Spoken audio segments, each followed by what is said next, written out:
Hello and welcome to Crochet. Today I'm going to be teaching you how to make a simple hexagon, which works a lot like a solid granny square and is super easy to make. These are fun because you can make them into blankets, into bags, into so many different things with just this one simple shape that is honestly so easy to do. It just takes a little bit of patience and practice.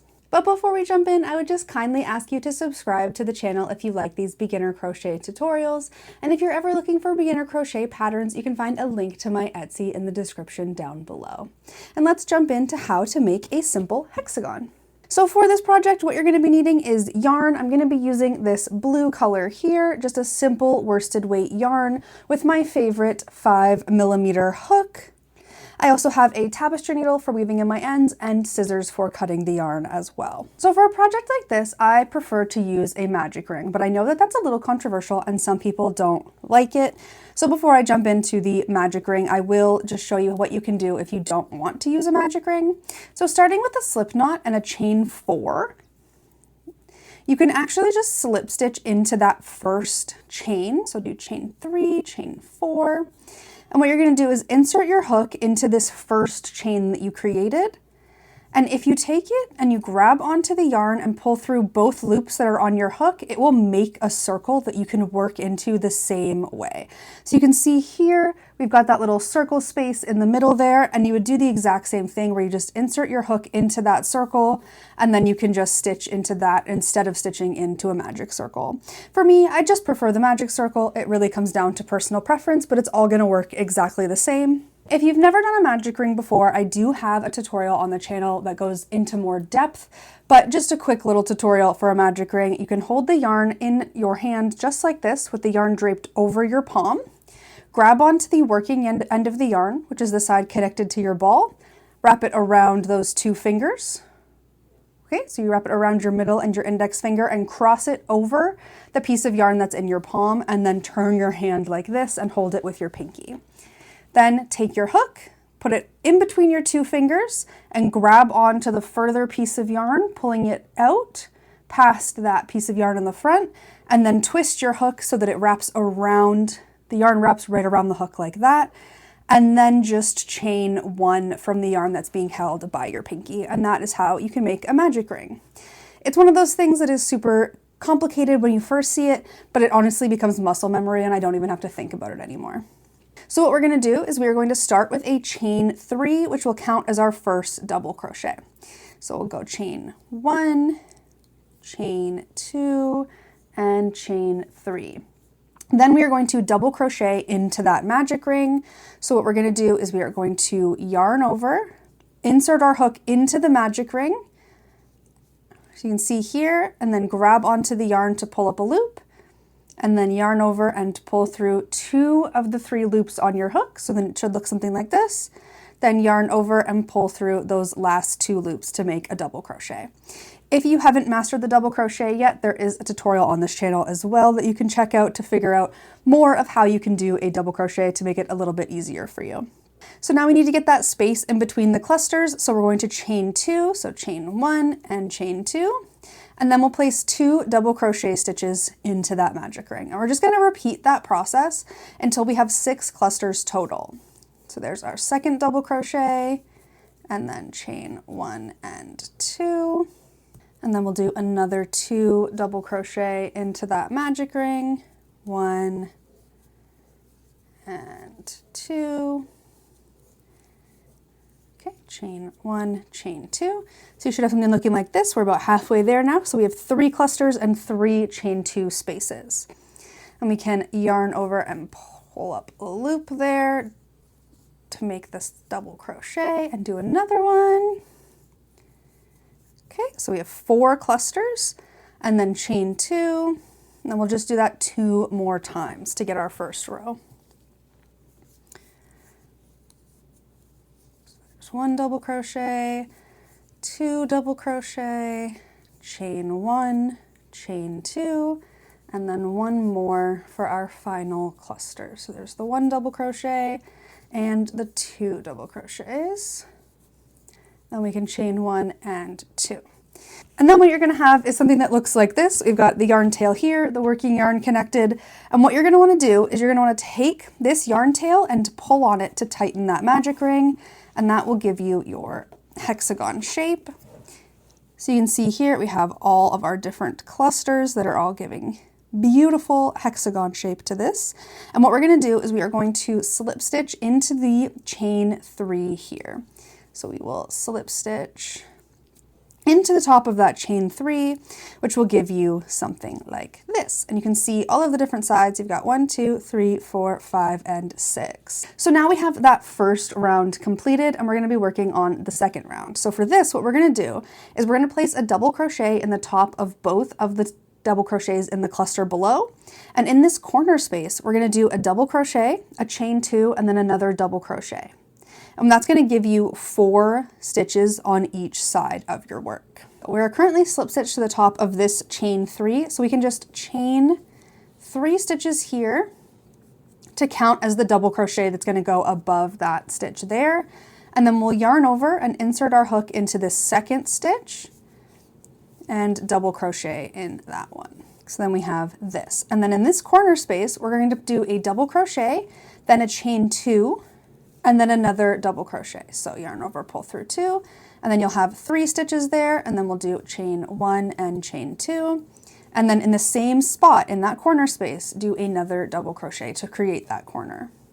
I did find the first couple times that I made hexagons for it to feel a little bit complicated because my brain wanted to add extra stitches in the corners. You don't need to add extra stitches. If you do, you're going to end up with your work curling. It won't lay as flat and it won't look as nice. So just 1 stitch for each side with a chain 2 in the middle is perfect. And now we're going to do a double crochet in this stitch here and a double crochet in that stitch there that we do on every side.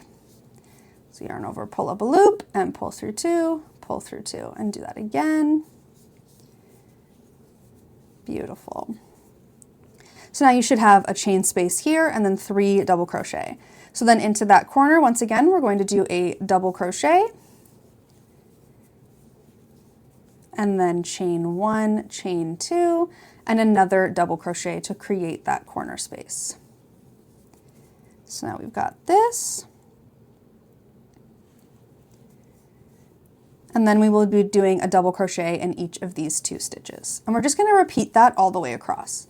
So we double crochet in the 2 on the side, and then do a double crochet, chain 2, double crochet in that corner spot.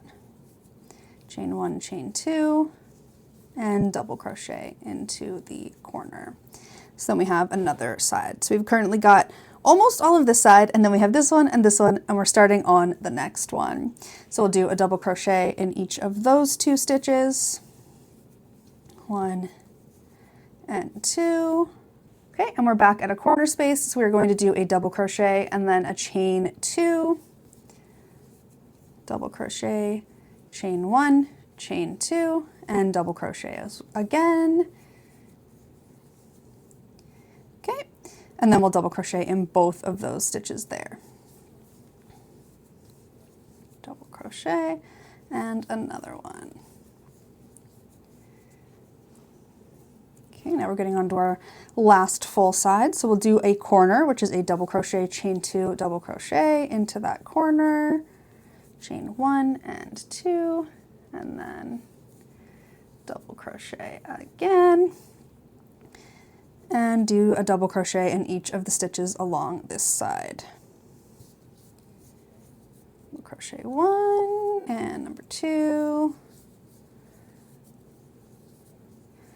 And then for this, we have this side's already complete. We just need that last corner to be done. So we're going to double crochet, chain 2, double crochet for the corner. And then to finish this, we have that chain 3 to start, and we're just going to slip stitch into that chain 3 and pull it through to finish the row. And you continue that same pattern for the entire hexagon, regardless of how large you want it to be. So in this completed hexagon here, you can see that we start the row with 2 double crochets, then it goes to 4, and then it goes to 6. So in the next row, all you would do is double crochet in the top of all 4, and still do that double crochet, chain 2, double crochet in the corner spaces. If you wanted to continue and go to the next row, there would be 6 double crochets here, and then you would have the corner spaces, which would make it 8 double crochets with chains in the corners. It is that easy to make a hexagon. It is not complicated at all. So I'm going to end the hexagon there and show you how I would go about weaving in the ends for a project like this, since it does just do the same repeat, double crochet, chain 2, double crochet across, do it again. It doesn't feel necessary to show you over and over again many rows. But for this, you're going to cut your yarn, and then you have a magic ring, or you might have that chain 4 circle. No matter what you decided to do, I would always want to reinforce that circle. So pull it nice and tight if you did the magic ring, and then put the yarn onto your tapestry needle. Tapestry needles are great because they have a nice big head at the top, so it's easy to put the yarn inside of it. Sewing needles are the bane of my existence. They are so small, which is why I don't embroider anymore.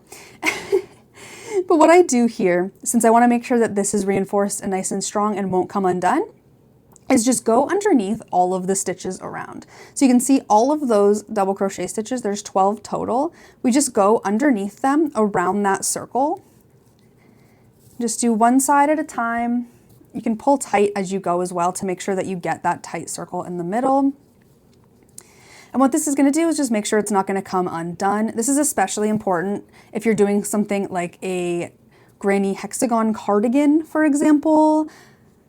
Anything that you're going to wear is important, especially those kinds of items where the granny square magic ring is going to be in the armpit area. It gets a lot of wear and tear, so you want to make sure it's not going to come undone because you put so much effort into these projects and you don't want it to come undone. That would be really sad. So we're just going to go around that circle quite a few times, then we get that nice tight granny square circle in the middle, and then we can cut that yarn.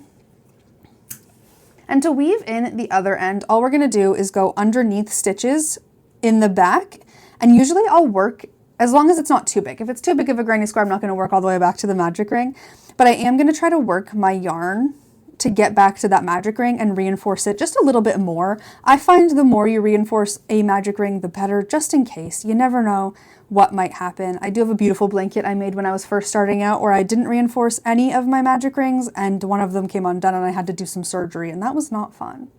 I'll just go under a couple extra stitches just to make sure it's nice and tight, and then just cut the yarn there, and then you have a little hexagon. And there you go. There's a little blue hexagon to match my little pink and orange hexagon. It is seriously so easy to make a hexagon, and you can make these into so many things, especially if they're the same size. Obviously, these two are different sizes, but sewing them together and making something fun out of them is super cool. They make great blankets. I've seen people do temperature or mood blankets with hexagons where like each day is a different little hexagon. Imagine if you had 365 of these in a blanket. Sewing those together sounds like a nightmare, but anyway. But that is how easy it is to make one of these adorable hexagons. If you enjoyed this video, be sure to give it a thumbs up and subscribe to the channel for more videos just like this one. If you want those beginner-friendly crochet patterns, beginner friendly always, you can definitely check out my Etsy. The link is in the description down below, and I hope you're having an amazing day, and I am so glad I got to share my favorite craft with you, and I'll see you next time. Bye.